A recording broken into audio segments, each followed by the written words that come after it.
Hey everyone, this is Perry Rosenblum with SEOsherpas.com. Today I'm going to show you how I use Google Trends this weekend to avoid buying a bad domain name. So this weekend, bariatricclinics.com dropped on Namejet. It was available for $69.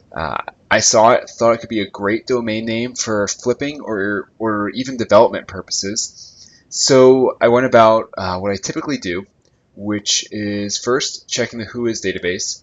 I went and saw what others saw if Bariatric Clinics was registered in other extensions such as .net and .org, which it is. I then looked over at ZFBot. Let me show you that real fast. I looked at ZFBot to see how many domain names started with bariatric, to see if I would have a good chance of flipping it. There were a lot, but not all of them entirely relevant for it. So everything was looking like it could be a good flip. So then I went over to Google AdWords, and I did a search on Google AdWords for bariatric clinics and bariatric clinic to see what the search volume was for it.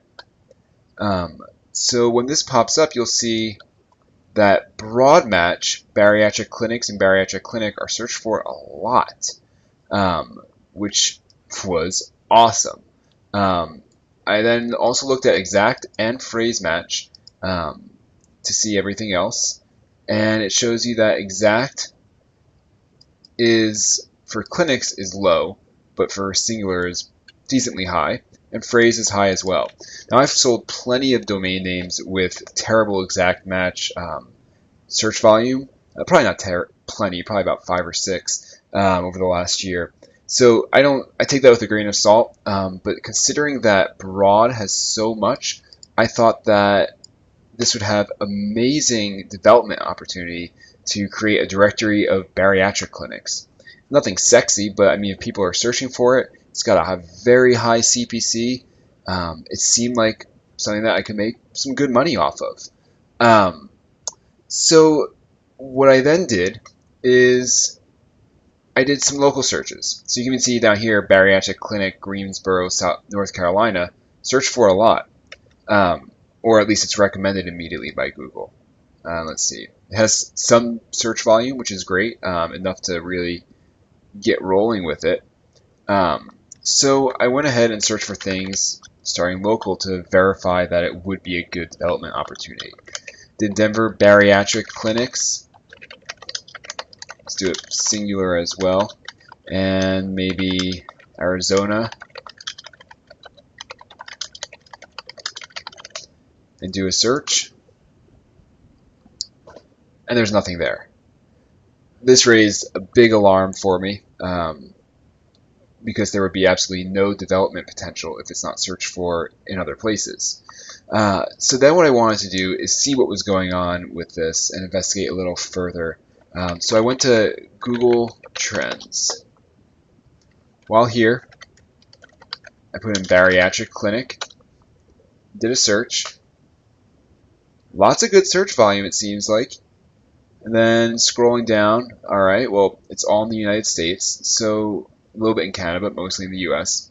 So I'm going to narrow it down, click on the United States, and then you see what's going on. All the search is in South and North Carolina. There's a little bit in Texas, a little bit in Minnesota, tiny drop in Washington, tinier drop in California, but it's all in the Southeast, particularly in South Carolina. Now let's go look at South Carolina. Greenville, all of it is located in Greenville, not anywhere else. That led me to think that this is people who are searching specifically for a bariatric clinic there. And if you actually do a search for bariatric clinic, there it is, even a map showing, and this is the bariatric clinic in Greenville, South Carolina, and also in North Carolina that people are searching for. Now, since nobody else searches in Google for bariatric clinic, a directory of bariatric clinics would be useless to them. And coupled with that, since only people in South Carolina and North Carolina search for bariatric clinic or clinics, these people know exactly what they're looking for. They're looking for this specific website. And for this specific business. So a directory website would be useless to them too. Now, maybe I would have had some luck flipping it to these guys. It's not something I wanted to risk. I know it's only $70, but $70 adds up quickly when you do that numerous times. You use Spy on Web to see if they have any other websites out there. Now this is their IP address that they're using. These is typically other sites hosted with them. But they don't have any other Google Analytics IDs. You can also go to Whois to see if they have any other domains registered to them.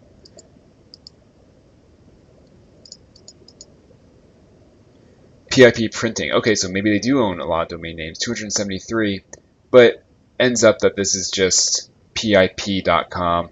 They're hosting it and designed it for them, and for some reason have it registered in their name. So overall, I decided that bariatricclinics.com would not be a useful domain name for me. The field was so narrow for flipping potential, so it made it impossible to flip. And then also a directory site would be useless. So I decided to pass on the domain name.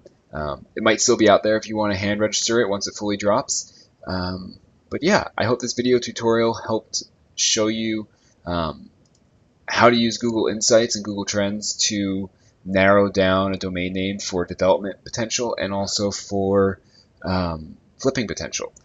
For me, it saved me $70, and hopefully it will help you too.